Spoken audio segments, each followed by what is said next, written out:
You good for nothing imbecile! How can you allow a mere harmless girl do this to you? Igbaje, who is the most beautiful and powerful in all the lands? You, Queen Abeni, are the most powerful in all the lands, but the most beautiful is in this land.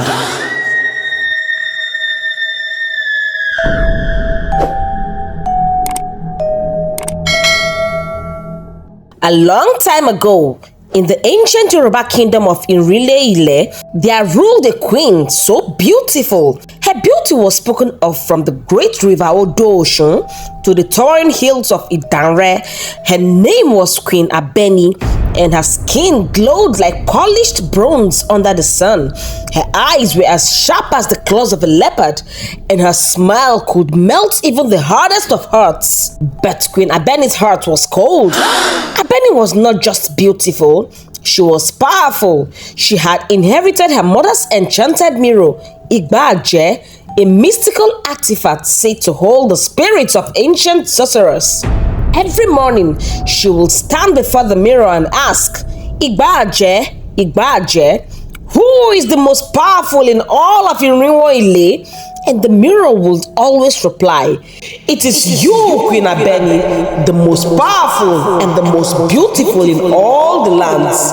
But one day, something changed.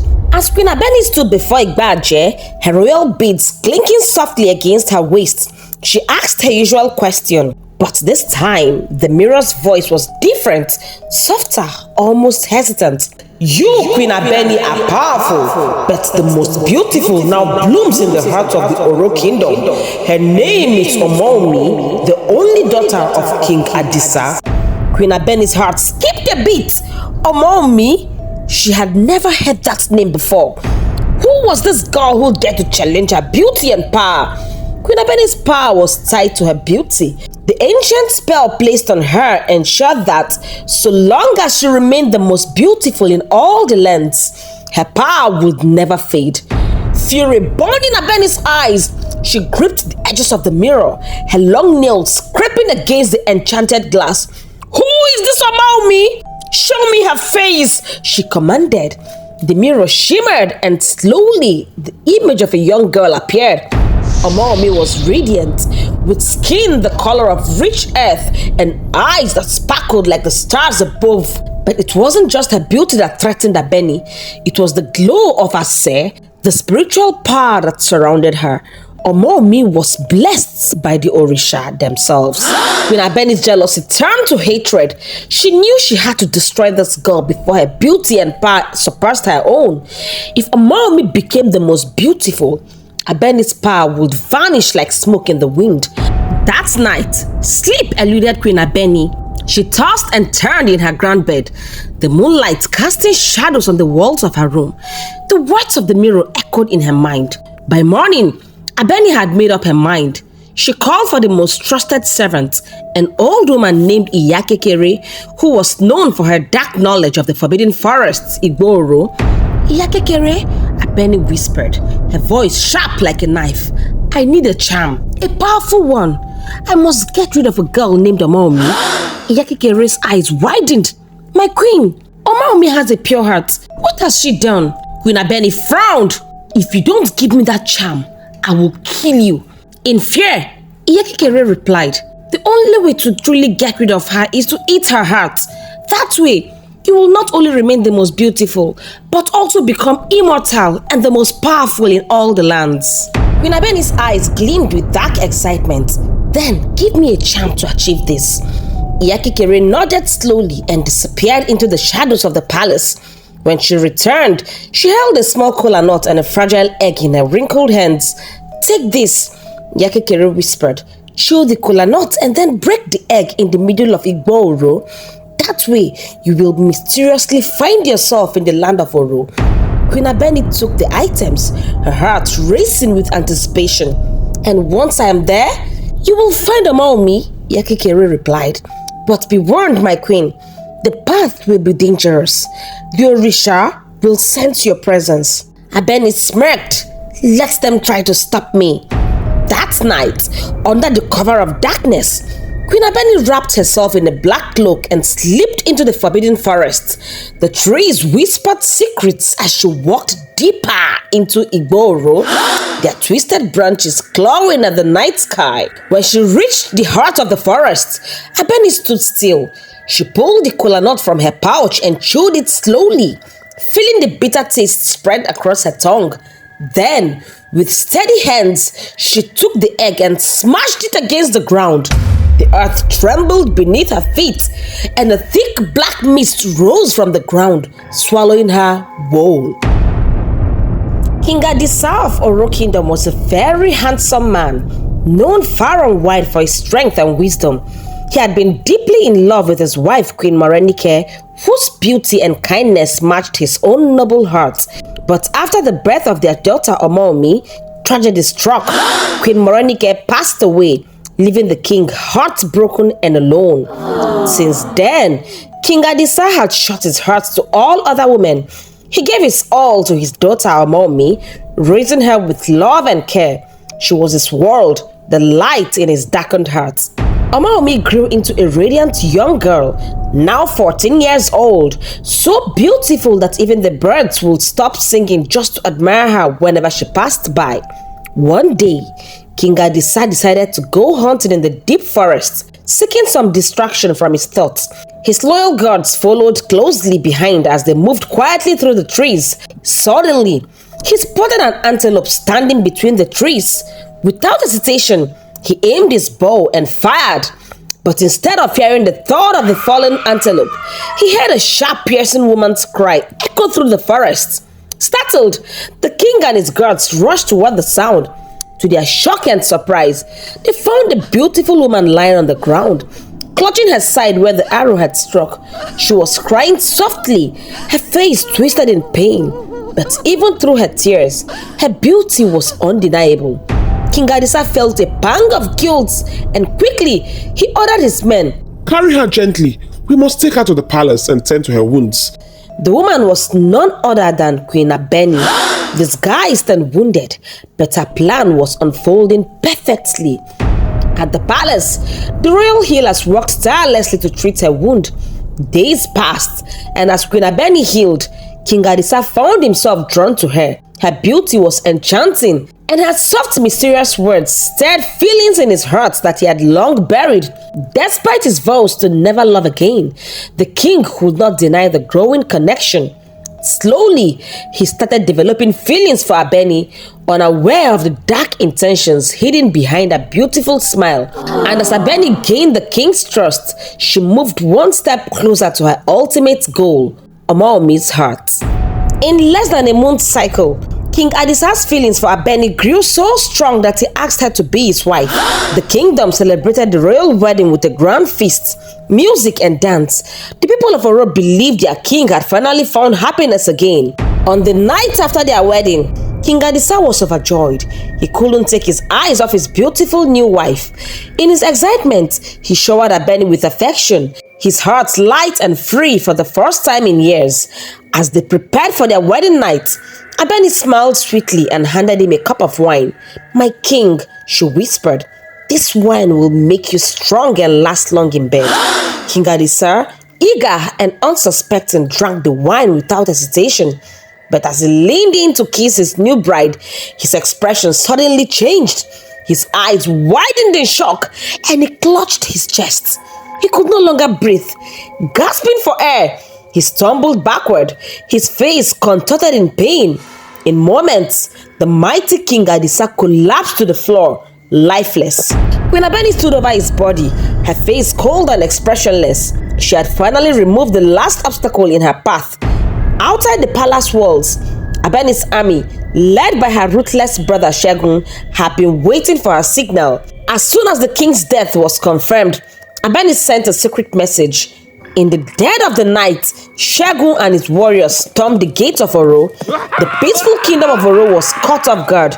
The guards and villagers tried to fight back, but Abeni's army was too powerful. With Shegun's help, the kingdom was brought to its knees.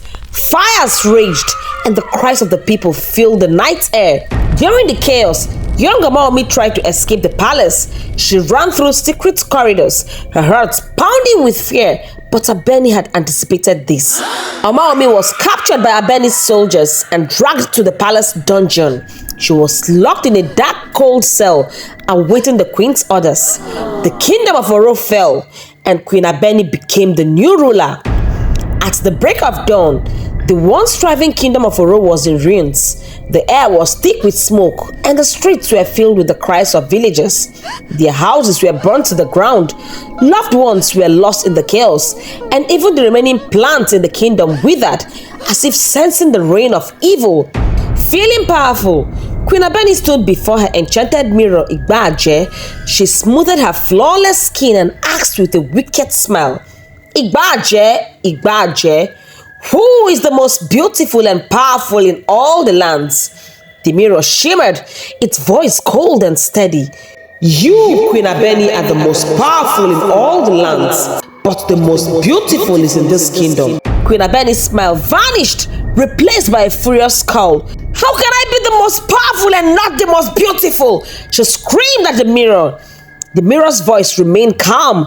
Unless you take the heart of Amaomi, you will never be the most beautiful. Her heart is not yet mature, but it will be in 4 years when she turns 18.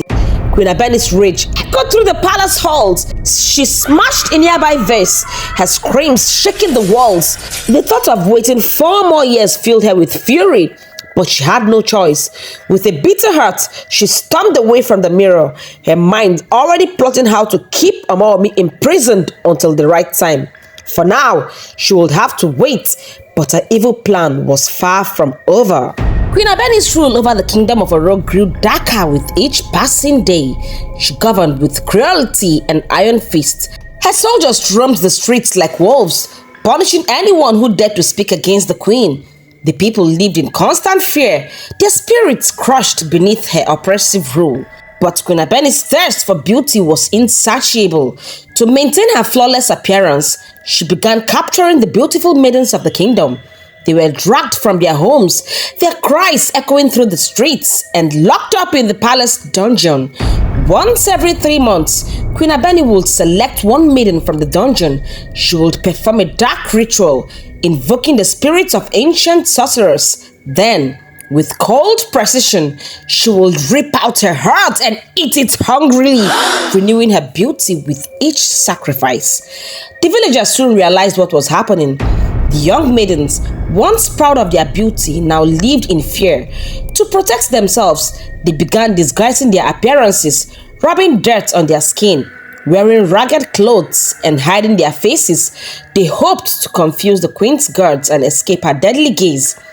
Despite their efforts, Queen Abeni's reign of terror continued. The kingdom grew darker, the people's hope fading like the withered plants in their fields. Deep within the palace, Amaomi remained locked in her cold, dark cell, counting the days until her 18th birthday. She knew that when the time came, Queen Abeni would come for her heart. The very day Amaomi turned 18, the first rays of dawn crept into the kingdom of Oro. Queen Abeni awoke with a wicked smile on her face. She could feel it. The moment she had been waiting for had finally arrived. Without wasting a moment, she sent for her brother Shegun, the commander of her army and the strongest man in the land. When Shegun entered her chamber, she ordered coldly, "Go fetch Amaomi! Her heart belongs to me!" Meanwhile, deep in the dungeon, Amaomi lay on the cold hard ground, her thoughts heavy with memories of her father and the life that had been stolen from her. Suddenly, she heard a soft fluttering sound. A small bird had perched at the only tiny window in her cell. The bird began to whistle, a strange, beautiful tune. Curious, Amaomi rose and walked towards the window. Just as she reached it, the bird flew away, but something caught her eye. Where the bird had perched, a small sharp nail gleamed in the faint light. Quickly, Amaomi snatched the nail and hid it in her clothes. She returned to her place on the floor, her heart racing. Moments later, The sound of keys turning in the lock jolted her upright. The heavy gate creaked open and Segun stepped into the cell, his towering frame casting a long shadow over her. The queen has asked for you, he growled. Amaomi's voice was steady. Why does she want to see me? Segun's lips curled into a cruel smile. She wants your heart. He stepped closer, his eyes dark with malice. But before I hand you over to her, I will have a taste of you. In a flash, Segun pounced on her, his strength overwhelming, but Amaomi was ready. With all her might, she pulled out the hidden nail and stabbed him deep in the neck. Segun screamed in pain, staggering backward as blood poured from the wound. He collapsed to the ground, clutching his neck. Without hesitation, Amaomi grabbed the keys that had fallen from his belt and sprinted out of the cell, her heart pounding in her chest as Segun's agonized screams echoed through the dungeon, alerting the palace guards. The guards gave chase, their footsteps thundering behind her as she darted through the palace corridors. Desperate for an escape, Amaomi spotted a group of birds circling near a tunnel that led to the palace's water exit. Without thinking, she dashed towards the tunnel and slipped inside. The narrow passage was dark and cold, but she pressed on. Her only thought was to survive. As she reached the end of the tunnel, Amaomi lost her footing and fell into a pit of dirty water. She struggled to keep afloat, the foul water stinging her eyes and nose, but she didn't give up. She swam through the murky depths until she saw a faint light ahead. Pushing herself towards it, she found an opening that led to the sea. Without a second thought, Amaomi plunged into the vast open water. Down in the depth of the sea, Amaomi thought she was dead.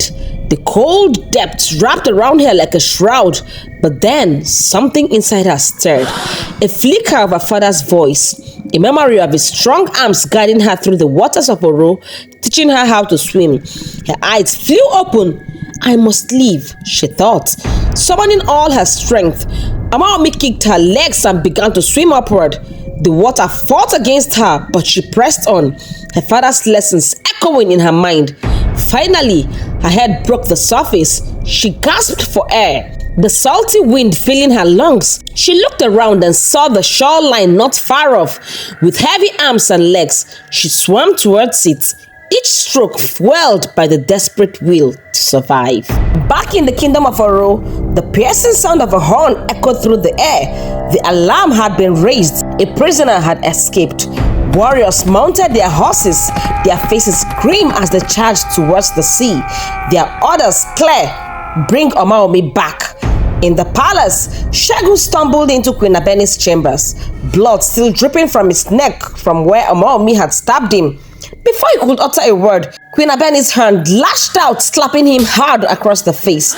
"You good-for-nothing imbecile!" she hissed, her eyes glowing red with fury. "How can you allow a mere armless girl to defeat you?" Segun lowered his head in shame, but before he could speak, Queen Abeni pointed at him. Her eyes blazed brighter, and with a flick of her fingers, the wound on his neck healed instantly. "Bring her to me," she snarled. "Alive!" Segun bowed low and hurried out of the room, his pride wounded deeper than his flesh. Meanwhile, Amaomi dragged herself onto the shore, her body trembling from exhaustion. The wet sand clung to her skin, but she knew she couldn't rest. "I must stay alive," she told herself.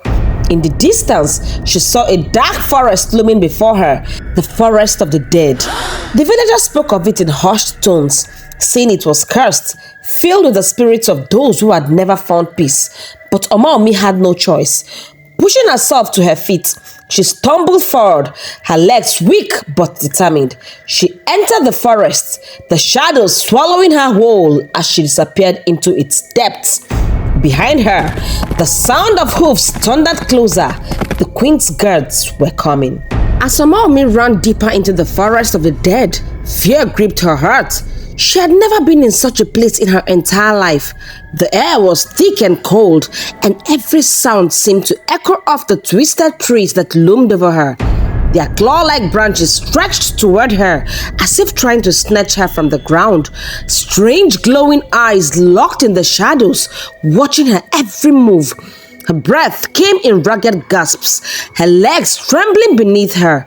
Terrified, Omaomi stumbled and fell to the ground. She scrambled to her knees immediately, but just as she was about to stand up again, the tree trunks near her began to shift and twist.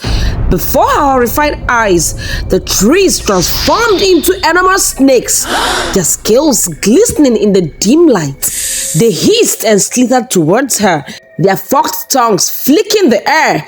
In extreme fear, Omaomi's world went black. She passed out, her body lying motionless among the roots and leaves. If you enjoyed the story and would like to see how the story progressed, please consider subscribing to this channel, not forgetting to turn on the bell notification icon so that once the next part of this video is being posted, you will be the first to be notified. You can also check out those videos here. I promise you won't be disappointed. Till we meet again in my next video, remain blessed.